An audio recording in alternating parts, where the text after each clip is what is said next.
It's strange how small things can change your whole life. The decision to take a heavier fishing rod that January morning, choosing to go to the far cove instead of my usual spot, and of course, the strange sound that made me leave the beaten path. If not for those little things, I would have never met him. The silver ghost of the forest, whose appearance in my life led to events that turned into the hardest trial I've ever faced, leaving scars both on my body and in my soul, scars that will never fully heal. My name is Mike Donovan.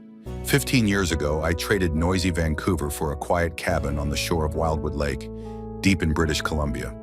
There's no cell service here, no internet, no neighbors, only ancient pine trees, a crystal clear lake, and a sky that in winter hangs so low, it feels like you can touch the northern lights with your hand. People often ask why I chose this life.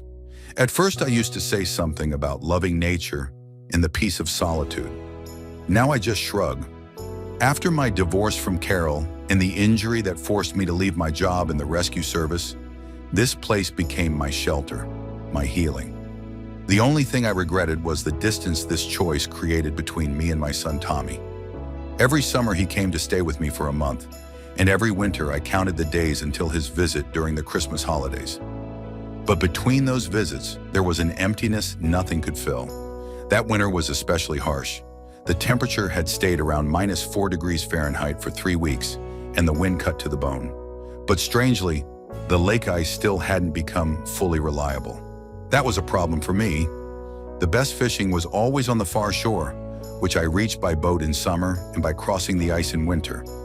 That morning, I decided to take a chance. I was almost out of bait, and Tommy was coming in a week for the holidays. I had promised him a real fishing trip, and I needed to prepare.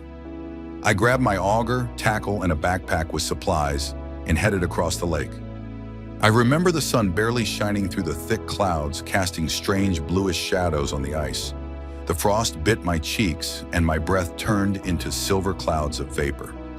I had walked about halfway when I heard it, a soft cracking sound that any experienced northerner would recognize right away. I froze, looking down at the ice beneath my feet.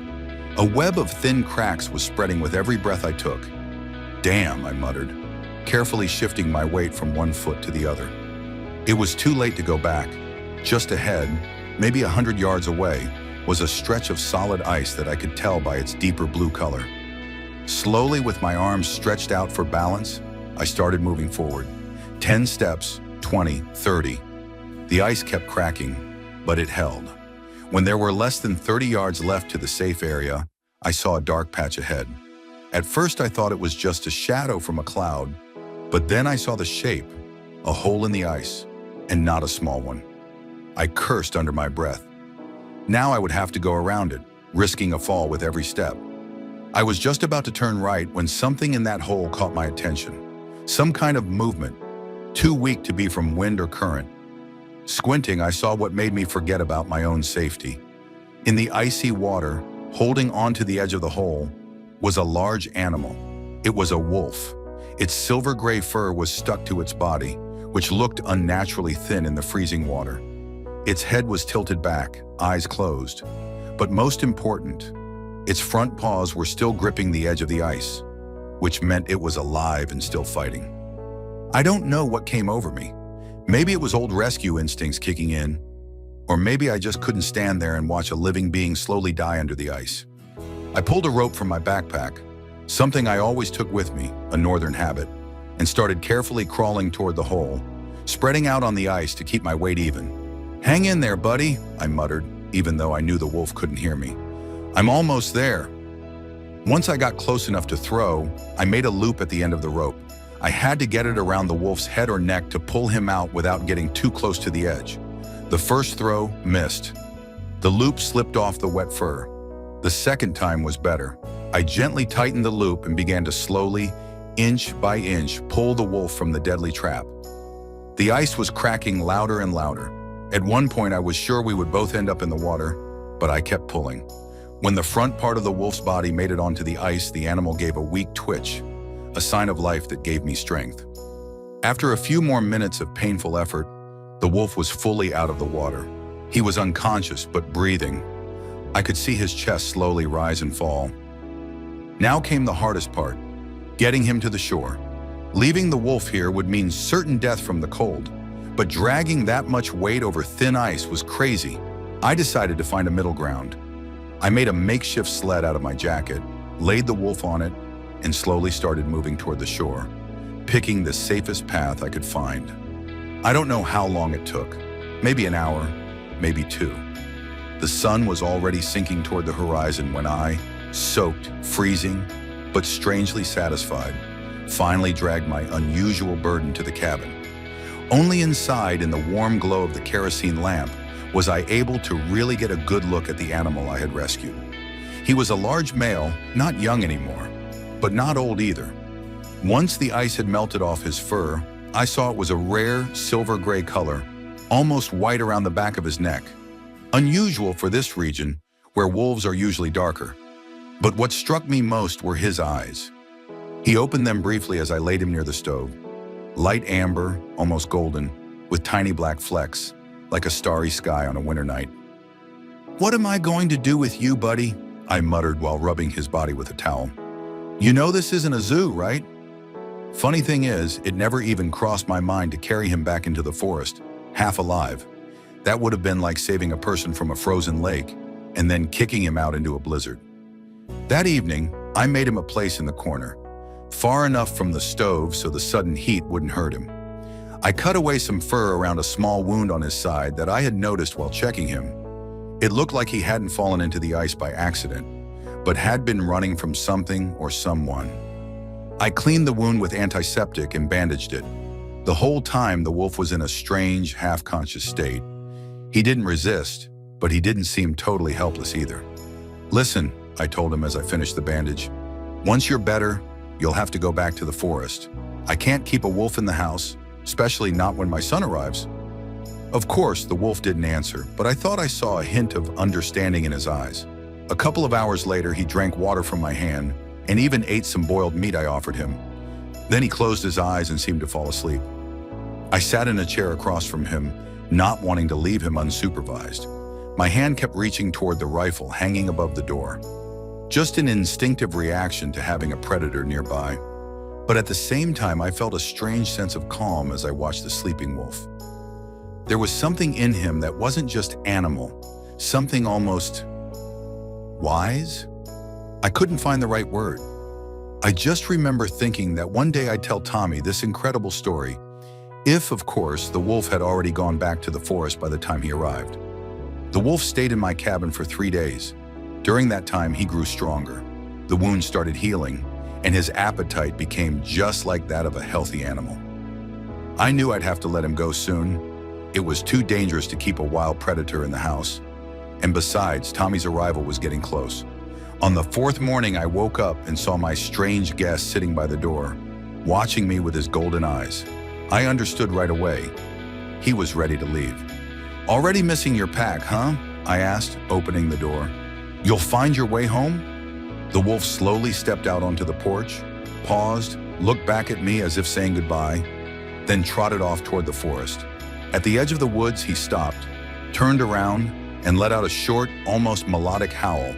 Not threatening, but somehow thankful. And then he vanished into the trees forever. I stood on the porch for a long time after his silver shape had faded into the shadows of the pines. Strangely, I felt something like sadness. In those few days, I had gotten used to having him around, to the quiet breathing in the corner of the room, to the watchful gaze that followed my every move. "Ghost," I said out loud. "Ghost!" The name came to me on its own as I looked at the silver fur that had made him nearly invisible in the winter forest.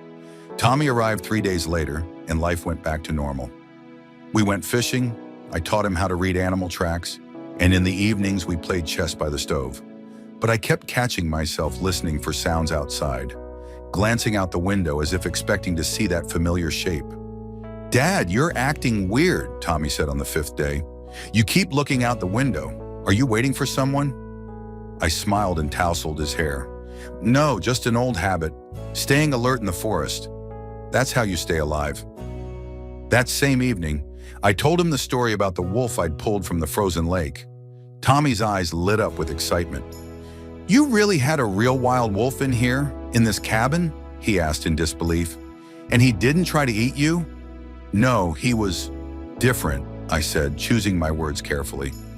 It was like he understood I was trying to help. Will he come back? Tommy asked hopefully. I'd really like to see him. Not likely, I shrugged. Wild animals usually avoid people, and that's how it should be. Back then, I had no idea what nightmare was waiting for us. A couple of days later, coming back from fishing, Tommy and I noticed strange tracks around the cabin. Definitely wolf tracks.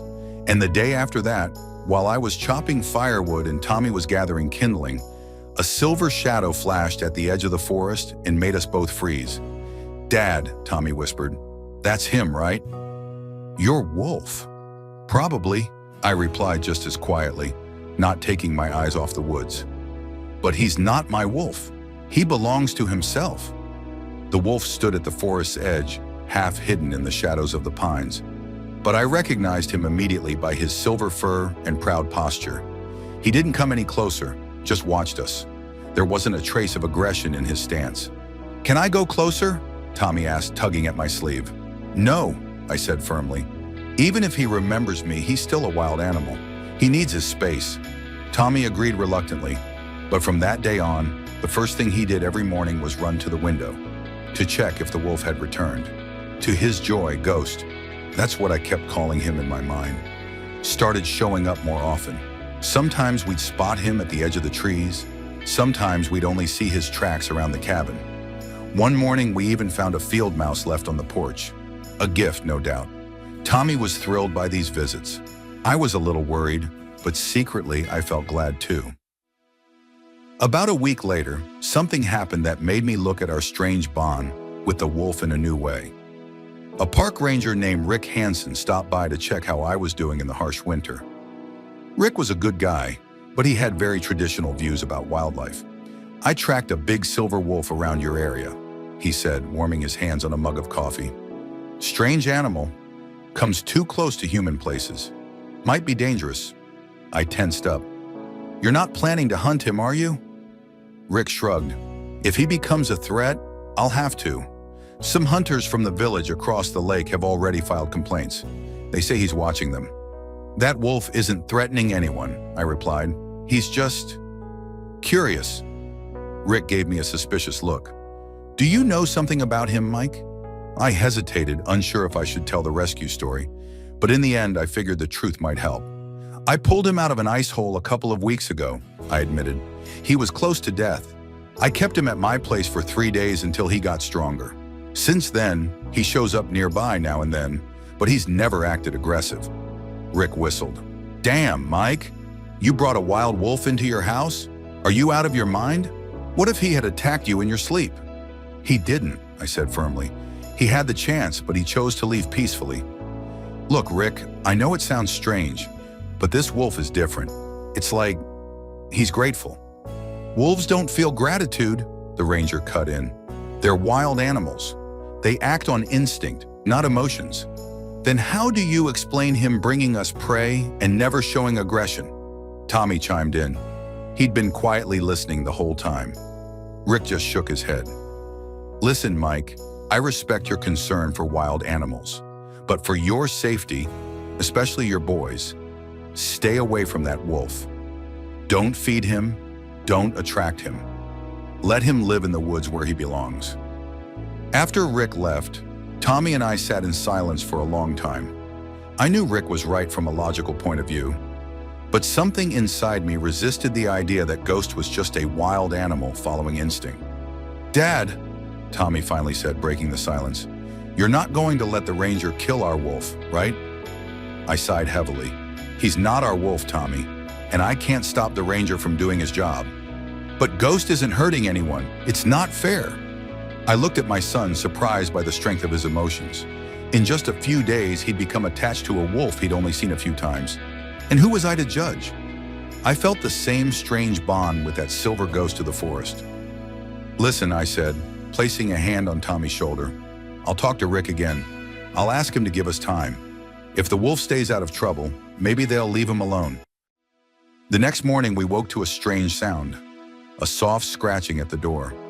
I reached for the rifle out of habit, but Tommy was already at the window. "Dad, it's Ghost!" he shouted. "He's right outside." I rushed to join him, hardly believing my eyes. Sure enough, our silver wolf was sitting calmly on the porch, almost like he belonged there. When he saw us in the window, he stood up and took a few steps back, as if inviting us to come out. "He wants us to follow him," Tommy said confidently. "How do you know?" I asked, though the same thought had already crossed my mind. "I just know," my son shrugged. "Can we go out?" I hesitated. On one hand, he was a wild predator. On the other, not once during all this time had he shown any aggression, and I couldn't shake the feeling that he truly wanted to show us something. "All right," I finally said, "but stay close to me." No sudden movements. We got dressed and stepped out onto the porch. Ghost was waiting at a safe distance, watching us closely. When we came down from the porch, he turned and slowly began walking toward the forest, looking back now and then to make sure we were following. "See? I told you," Tommy whispered triumphantly. We followed the wolf for about 15 minutes. He led us along a barely visible path, sometimes stopping so we could catch up. Finally, we reached a small clearing surrounded by tall pine trees. The wolf stopped and turned toward us, as if waiting for something. "Why did he bring us here?" Tommy asked, looking around. "There's nothing here." I didn't understand either, until I noticed a strange pile of branches and snow beneath one of the pines. As I got closer, I realized with surprise that it was some kind of den or shelter. "Dad, look!" Tommy pointed to the dark entrance of the den. "There's something in there." And sure enough, from the shadows, several pairs of curious eyes were staring at us. Wolf pups, 3 or 4 tiny creatures with silver-gray fur, just like their father. "Wow," Tommy breathed. "He has a family. He showed us his family." Ghost stood off to the side, showing no signs of fear, as if he completely trusted us. It was incredible. A wild wolf had brought us to his den, to his pups. I had never heard of wolves acting like this. "He's proud of them," I said, unable to think of another explanation. "He wanted us to know why he comes around. He's protecting the place where his pups are growing up." We didn't stay long, not wanting to disturb the pups. On the way back, I thought about what I would tell Rick.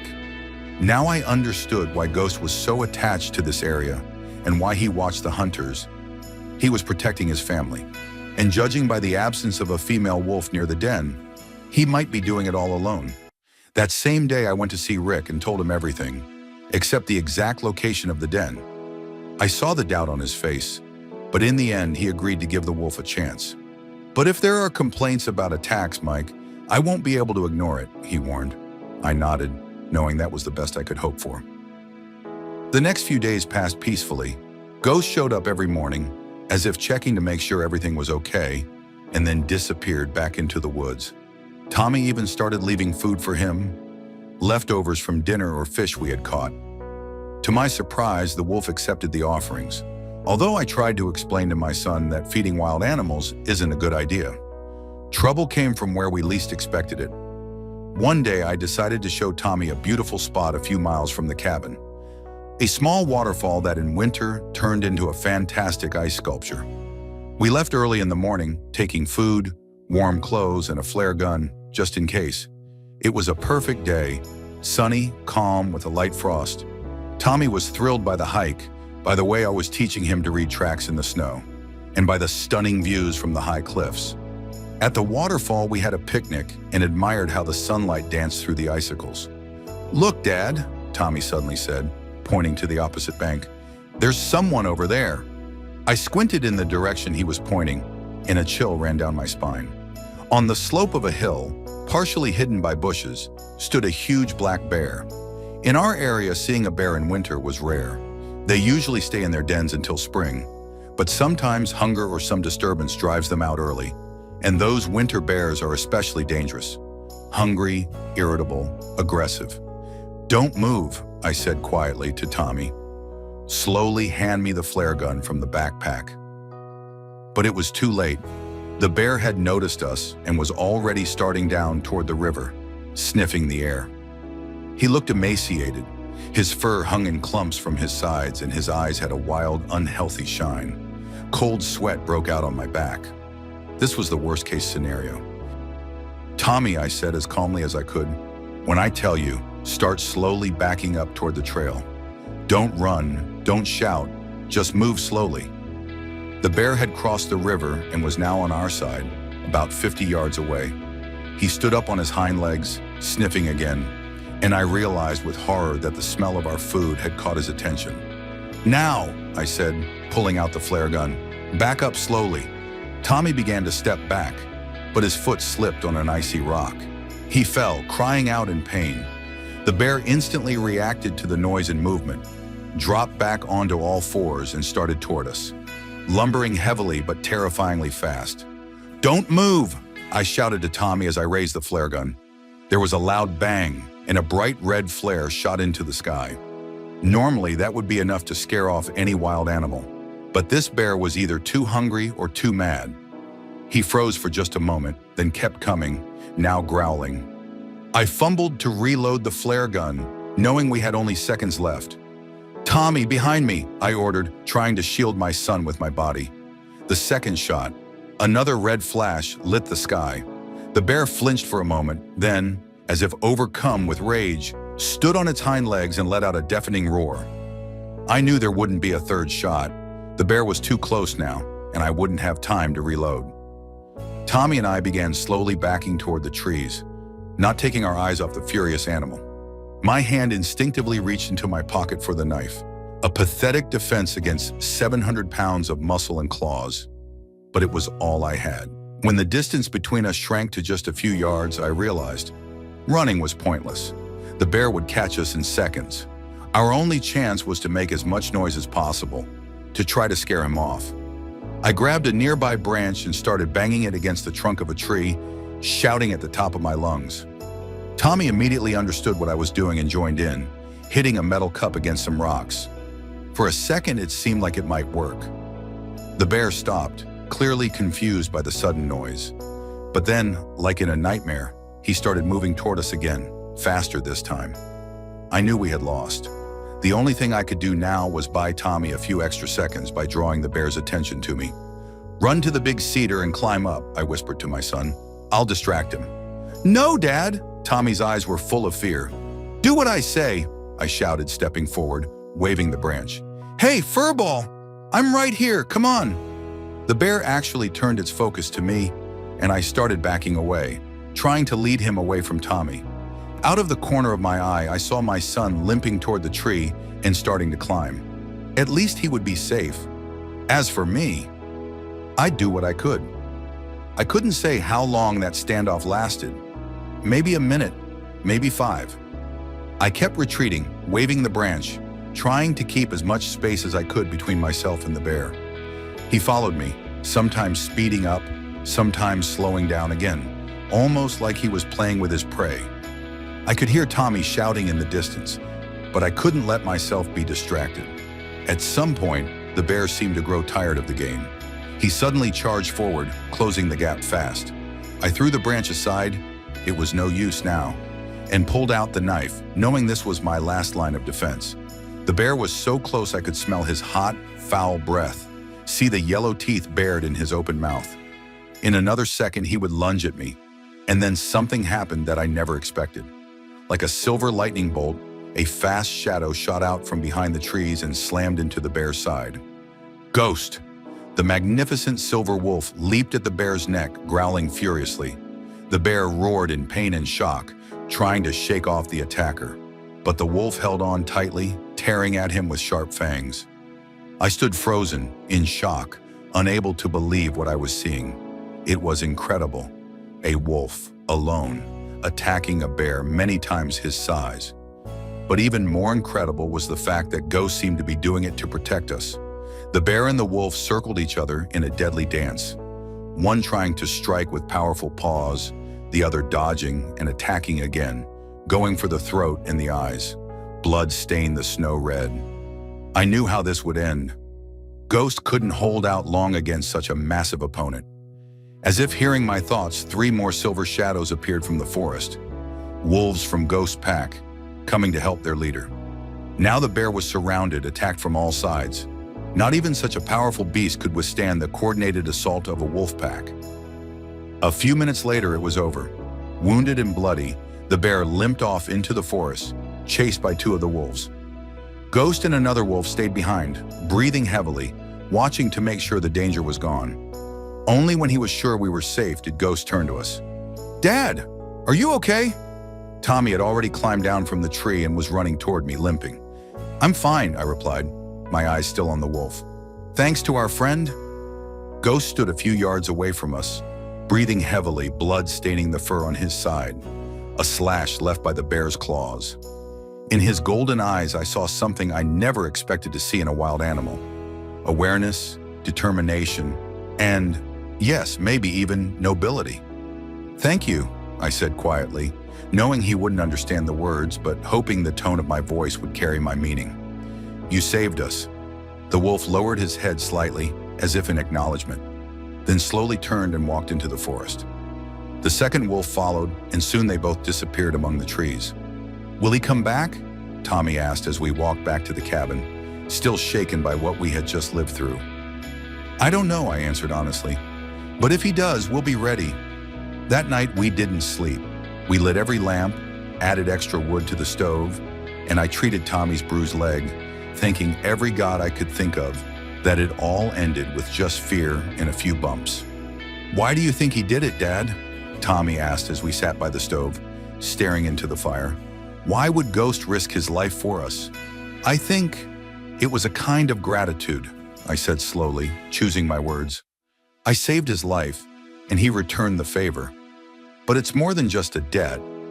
Maybe he felt that we were friends, that we were part of his territory, maybe even part of his family in some way. Do you think he'll survive?" He was hurt.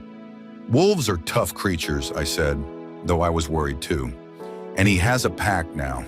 They'll take care of him." The next morning we found fresh wolf tracks on the porch. Ghost had come during the night, checking to make sure we were okay. That thought made me smile. A week passed. It was time for Tommy to go home. Winter break was ending. We packed up his things and I drove him to town to the bus station. On the way, he talked nonstop about Ghost, about the wolf pups, about how he would tell this incredible story to his mom and his friends.